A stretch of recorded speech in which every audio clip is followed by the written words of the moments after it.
ہمارا دیش جسے بھارت کہتے ہیں، اس تناظر میں یہ کتاب لکھی گئی ہے کہ آزادی کے پہلے سے لے کر کے اور آزادی کے بعد سے اب تک میں وقف کے ساتھ کیا کیا ہوا، وقف کے ساتھ کتنے سنشودھن ہوئے، وقف میں کتنی کمیاں آئی، وقف کے املاک کو کس طریقے سے بیچا اور خریدا گیا، وقف کے املاک کو لوگوں نے کس طرح سے قبضے کیے اور وقف کے املاک کس طریقے سے بچے ہوئے ہیں۔ یہ بچا ہونا بھی آپ کے لیے نعمت سے کم نہیں ہے۔ تو اس لیے اس بچے ہوئے مال کو بھی اگر آپ اپنی کمیونٹی کے لیے، اپنے بچوں کے لیے، اپنے فیوچر کے لیے، اپنے تمام نشست میں لوگوں کے لیے اگر دینا چاہتے ہیں تو آپ کو اس پراپرٹی کو بچانا پڑے گا، لیکن بچانے سے پہلے آپ کو اسے جاننا پڑے گا، کیونکہ جب تک آپ اس سے اویئر نہیں ہوں گے، جب تک آپ وقف کو پہچانیں گے نہیں، وقف کی جائیدادوں کو ٹیگ جو کیا گیا ہے، گورنمنٹ نے ٹیگ کیا ہے جو سوشل میڈیا کے ذریعے سے، گوگل میپ کے ذریعے سے، وہ آپ کو پتہ نہیں ہوگا تو آپ جانیں گے نہیں کہ وہ مال جو وقف تھا وہ آج کسی اور کے پاس ہے۔ تو جاننا بہت ضروری ہے، اسے کہتے ہیں ایجوکیٹ ہونا۔ اور ہنر کے بارے میں اس لیے بتا رہا ہوں کہ آپ کو ٹیکنالوجی سے جڑنا ہے تاکہ آپ اس ٹیکنالوجی کے ذریعے گھر میں بیٹھے ہوئے، اپنے گھروں میں، اپنے مدرسوں میں، اپنے اداروں میں بیٹھ کر کے، ایک پریس کلب میں بیٹھ کر کے آپ اپنے موبائل کو نکالیے، جب کھولیں گے تو اور دیکھیں گے اور ٹیگ کر کے دیکھیں گے کہ گوگل پر کہاں کہاں وقف کی پراپرٹی ٹیگ کی ہوئی ہے، تو پتا چلے گا آپ کو کہ آپ گھر بیٹھے پورے ہندوستان میں جتنے بھی وقف کی زمینیں ہیں وہ آپ کی نگاہوں کے سامنے آ جائے گی۔ تو یہ ایجوکیشن اور ہنر، تو آپ دونوں پر اگر عمل کریں گے تو کامیابی ہوگی، لیکن ایک شرط کے ساتھ میں ایک بات ضرور کہنا چاہوں گا میڈیا کے لوگوں سے، وقف ایک امانت ہے، وقف ایک امانت ہے اور ہم نے اسے سیاست کی نذر کر دیا ہے۔ اس کتاب میں چاہیے، ہم نے بتانے کی کوشش کی ہے کہاں سے بھٹکے ہم اور کیسے واپس آئیں گے۔ تو یہ جاننا آپ کے لیے، ہمارے لیے، سب کے لیے ضروری ہے، ہم کہاں سے بھٹکے۔ اور دوسری بات کہ ہم نے اپنی جڑیں خود کھو دی ہیں، ہم نے اپنی جڑیں خود کھو دی ہیں۔ اب وقت ہے کہ ہم اپنی تاریخ، اپنی زمین اور اپنے وقار کو واپس لائیں، علم کے ذریعے، ہنر کے ذریعے اور اس کی اصلاح کے ذریعے۔ اور یہ کتاب اس مشن کا پہلا چراغ ہے جو آپ تک میں نے اس چراغ کی لو پہنچانے کی کوشش کی ہے۔ جب آپ کتاب کو پڑھیں گے تو آپ کو پتا چلے گا کہ رسول اللہ صلی اللہ علیہ وسلم کے زمانے میں وقف کیسا تھا، خلفائے راشدین کے زمانے میں وقف کے املاک کی کس طرح دیکھ بھال ہوتی تھی، صحابہ کرام کے زمانے میں، تابعین کے زمانے میں کس طریقے سے وقف کو پھیلایا گیا، بنو عباس کے زمانے میں کس طریقے سے، بنو امیہ کے زمانے میں کس طریقے سے وقف کو دنیا کے سامنے پیش کیا گیا، چاہے وہ مغل ہوں، ترک ہوں، دوسرے سلاطین اسلام ہوں، ان لوگوں نے بھی جس طریقے سے وقف میں آگے بڑھانے کی کوشش کی ہے اس کے نظریے کو بھی اس میں پیش کیا گیا ہے۔ ہم نے بدھ مت، جین مت،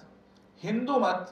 عیسائی مذہب اور ان تمام لوگوں کے یہاں پر وقف کی کیا حیثیت ہے، اس حیثیت کو بھی اس کتاب میں ہم نے بتایا ہے۔ اگر آپ اسے پڑھیں گے اور سمجھیں گے تو انشاءاللہ تبارک و تعالیٰ آپ کی کایا پلٹ ہوگی اور ملت کو یہ پیغام ضرور جائے گا کہ ہر شخص کو، ہر بچے کو، ہر جوان کو، ہر اسٹوڈنٹ کو، ہر محقق کو، ہر ریسرچرز کو یہ پڑھنا چاہیے تاکہ اسے پڑھ کر کے اپنی قوم کو کچھ دے سکیں۔ ہمیں اس سے کمانا مقصد نہیں، اس سے پیسے حاصل کرنا مقصد نہیں، یہ ملت کے مفاد کے لیے، قوم کی بلندی کے لیے، قوم کی حفاظت کے لیے، قوم کو آگے بڑھانے کے لیے، ملت کو ایک سرمایہ دینے کے لیے ہم نے یہ کتاب تجویز کی اور یہ کتاب آج اردو میں آپ کے سامنے موجود ہے۔ میں مہاراشٹر میں ہوں، میری زبان اردو ضرور ہے لیکن مراٹھی میرے دل میں بستی ہے، تو ہم انشاءاللہ اس مراٹھی زبان میں بھی اسے شائع کریں گے۔ اور ہمارے چوگلے صاحب جو ہمارے ساتھ موجود ہیں انہوں نے کہا ہے کہ میں اس کی ذمہ داری بھی لیتا ہوں، انشاءاللہ تبارک و تعالیٰ یہ مراٹھی زبان میں بھی اور انگلش پڑھنے والے بھائیوں کے لیے انگلش زبان میں بھی اور ہندی پڑھنے والے بھائیوں کے لیے ہندی زبان میں بھی۔ میں مشکور ہوں جناب ہمارے بھائی نظام الدین رائن صاحب کا، کشور بھائی کھابیا کا، چوگلے صاحب کا، سراج قریشی صاحب، سراج بھائی کا، اور ساتھ ہی ساتھ محمود حکیمی صاحب کا، ہمارے جناب انوپم ٹھاکر صاحب کا، اور آپ سب کا کہ آپ نے اپنا قیمتی وقت نکال کر کے ہمیں دیا ہے۔ میڈیا کے لوگوں سے میں گزارش کروں گا کہ آپ یہ دیکھیں کہ وقف امینڈمنٹ بل 2025 جو ہمارے سامنے ہے اس کو پڑھیں، اسے جانیں، اس کی خامیوں کو بھی اپنے بچوں کو بتائیں، پروٹیسٹ کرنے کے طریقے بھی اپنے بچوں کو بتائیں، زندگی جینے کے اسلوب بھی انہیں بتائیں، ان کے ہاتھوں میں پتھر دے کر کے نہیں، اسے کتاب پڑھا کر کے، ان کے ہاتھوں میں ڈنڈے دے کر کے نہیں، ان کی زبان پہ آگ کے انگارے دے کر کے، نعرے دے کر کے نہیں، بلکہ اصلاحی کتاب پڑھا کر کے۔ روڈ پر اتر کر کے تماشے کر کے اپنے بچوں کے کریئر خراب نہ کروائیں، بلکہ قانونی بات جو ہے وہ قانون کے دائرے میں رہ کر کے کورٹ میں ہوگی، جو قانونی باتیں ہیں وہ اس کورٹ کے اندر ہوگی، جو ہمارے وکلا کریں گے، ہمارے علماء جو سکھا رہے ہیں، کتابوں کو لکھا ہے، ان لوگوں نے بتایا ہے، اس پر عمل پیرا ہوں گے۔ لیکن شرط یہ ہے کہ آپ سیکھیں۔ 2025 کا ایکٹ آپ کو کیا بتاتا ہے، آپ سے کیا چھینتا ہے، آپ کو کیا دیتا ہے، اس کے فائدے کیا ہیں اور اس کے نقصانات کیا ہیں۔ میں نے نظام بھائی، سراج بھائی، غور کیا ہوگا آپ نے، میری خواہش، میرا دل جلتا ہے کہ میرے پاس کئی عورتیں، بچے، بچیاں آتی ہیں اور میں ان سے ملتا ہوں، وہ بڑی روتی بلکتی ہیں کہ صاحب میں بیوہ ہو گئی، میرے پاس کوئی پرسان حال نہیں، ہمارا غلط استعمال ہو رہا ہے اور ہم پریشان ہیں۔ تو اس کے لیے وقف کے املاک میں سے کیا حصے ملے آج تک؟ کچھ نہیں ملا۔ وہ بچے جو تعلیم حاصل کرنا چاہتے ہیں، نظام بھائی میں ایسے ہزاروں بچوں کو جانتا ہوں جو اعلیٰ تعلیم حاصل کرنا چاہتے ہیں لیکن ان کے پاس اچھا ادارہ نہیں ہے، اور اگر مائنورٹی کے نام پر ادارے بنائے گئے ہیں، اس اداروں میں انڈر ٹیبل گھوس مانگا جاتا ہے، پیسے مانگے، تو وہ پیسے دینے کے لیے ہمارے غریبوں کے پاس نہیں ہے مال، ہمارے پاس دولت نہیں ہے، ہمارے پاس بچوں کے پاس عقل ہے۔ میں بتاؤں آپ کو، مسلم نوجوان بچوں میں ہنر کا اتنا بڑا معاملہ ہے کہ دنیا کے جتنے ہنر ہیں، بڑی بڑی عمارتوں میں نقاشی کے جتنے کام ہیں، یہ مسلمان بچے کرتے دکھائی دیتے ہیں۔ ان بچوں کے اندر قابلیت بہت ہے لیکن سیدھی راہ نہیں مل پائی، ایک انسٹیٹیوشن نہیں مل پایا جس انسٹیٹیوٹ میں بیٹھ کر کے وہ اس تعلیم کو حاصل کر پاتے، ایک ایسا ہنر کا گھر نہیں مل پایا جس گھر میں بیٹھ کر کے وہ بچوں کو اچھی سے اچھی تعلیم دلا سکتے۔ ہمارے پاس بڑے ادارے، اسکول نہیں ہیں، ہمارے پاس اچھی یونیورسٹیز نہیں ہے جو وقف کے املاک سے بنائی گئی ہو یا وقف کی دولت سے بنائی گئی ہو،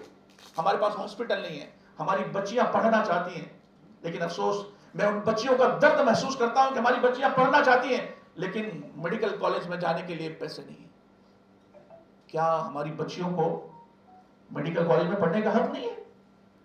کیا ہمارے بچوں کو اچھے ہاسپٹل میں جا کر کے علاج کرانے کا حق نہیں ہے؟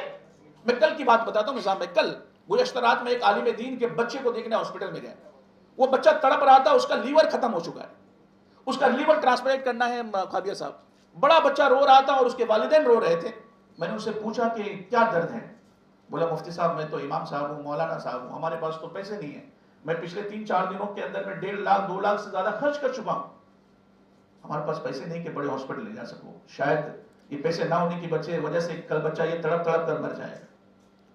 یہ ماں باپ کا درد سمجھیں آپ کہ اس ماں باپ نے جس بچے کو سینچ کے پال کے بڑا کیا ہوگا، 10 سال 12 سال کا بچہ ہو گیا، اس کے ماں باپ کے سامنے اگر اس بچے کی لاش ہوگی، مردہ ہو جائے گا، مر جائے گا، تو آپ بتائیں کہ اس ماں باپ کا درد کیا ہے؟ کیا اس کو ہاسپٹل کی ضرورت نہیں ہے؟ کیا قوم کو نہیں چاہیے تھا کہ وقف کے املاک پر جو ہزاروں کروڑ کی زمینیں ہماری ہیں، اس پر وہ زمینیں بننی چاہیے تھی، ہاسپٹل بننے چاہیے تھے، اسکول بننے چاہیے تھے، کالجز بننے چاہیے تھے، ایسی عمارتیں بننے چاہیے تھے جہاں پر بچے، آج روزگار نہیں ہے ہمارے بچوں کے پاس، روزگار کیسے ملے گا؟ ہنر سے دور ہیں ہمارے بچے، ایسا کوئی سینٹر نہیں ہے جہاں پر اسکل کو سکھایا جا سکے۔ ہماری ہزاروں ایکڑ زمینیں پورے مہاراشٹر میں یوں ہی لا علاج پڑی ہیں، کوئی اس کو پوچھنے والا نہیں ہے، لیکن اگر کل ہم وہاں پر جا کے انسٹیٹیوٹ بنانے کی کوشش کریں گے نا تو ہمیں قبضہ دار کہہ دیا جائے گا یا پھر ہم سے ہمارے اوپر الزامات عائد کر دیے جائیں گے، لیکن وہ دوسرے بلڈر کو وہ زمینیں بیچ دی جائیں گی اور اس پر بڑے بڑے کمپلیکس تیار کیے جائیں گے۔ یہ درد ہے، یہ کتاب قسم خدا کی میں آپ کو بہت ذمہ داری سے کہتا ہوں، نہ میں نے کسی کے میں نے بہت الزامات لگ رہے، جیسے ہی میں نے کتاب کو ٹیزر کیا، لوگوں کے سامنے کتاب کے میں نے اشاعت کی، سوشل میڈیا پہ کتاب کا پیغام پہنچا، لوگوں نے کہا کہ مفتی صاحب نے کسی کے کہنے پہ لکھا ہوگا، مفتی صاحب کو کسی پارٹی نے سپورٹ کیا ہوگا۔ اللہ میرا شاہد ہے، میرا رب گواہ ہے کہ میں کسی کے کہنے پر یا کسی سے ایک کے لیے بغیر میں نے یہ کام کیا، میری قوم کے لیے، میرے ملت کے لیے، میرے بچوں کے لیے، میرے ان کے مستقبل کے لیے، ان کے خواب کو پورا کرنے کے لیے، ان کے علاج کے اور دوائیوں کے پیسوں کا انتظام کرنے کے لیے، تاکہ وہ بچے علم کو سیکھ سکیں، وہ بچے اپنے حق کو پہچان سکیں، وہ بچے جان سکے کہ ہمارے بزرگوں نے زمینیں ہمارے لیے سپرد کی تھی تاکہ بچوں کا علاج ہو پاتا، ہمارے بڑوں نے مدرسے کے لیے جگہ دی تھی تاکہ ہمارے بچے پڑھ سکتے، لیکن وہ جگہ بڑے رئیسوں کے گھر چلا گیا، وہ جگہ کرسی والوں کے گھر چلی گئی، وہ جگہ کا مال کرسی والوں نے کھا لیا، ذمہ داروں نے کھا لیا، سرکاری لوگوں نے کھا لیا، ان ٹرسٹیوں نے کھا لیا، یا پھر ان کے ممبران نے کھا لیا اور ان کے چیئرمین نے کھا لیا۔ کیا آکسفورڈ میں پڑھنے والا بچہ کوئی فقیر کا بچہ ہے نظام بھائی؟